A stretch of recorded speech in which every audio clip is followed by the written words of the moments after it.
Stop worrying about homework and start learning with confidence. This is Ask Learn.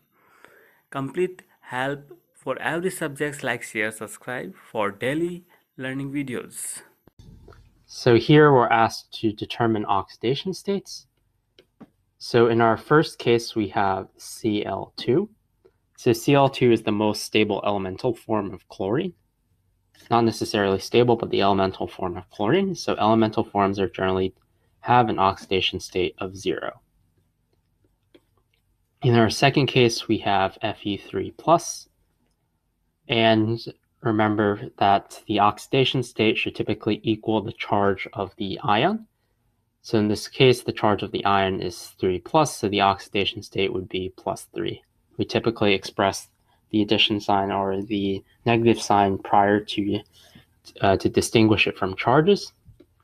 In our third case, we have copper chloride. So chloride is more electronegative than copper, so it retains all the electrons. So this would have an oxidation state of -1. Since chloride would retain the electrons, it would have a full octet. And then copper would lose all of its valence electrons and have an oxidation state of +2. In part D, we have CH4, or methane. So for methane, carbon is slightly more electronegative than hydrogen. And for oxidation states, we assume that the electronegative atoms gets all the electrons.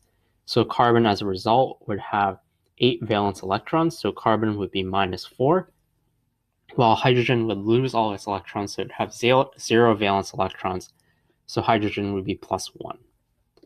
In part E, we have Cr2O7 2-. Oxygen is almost always -2.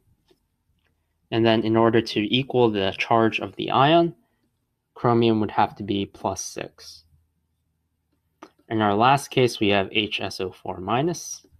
So once again, oxygen is almost always -2, hydrogen is almost always +1, and as a result, sulfur would be +6 in order to match the charge of the ion. And these are our final answers.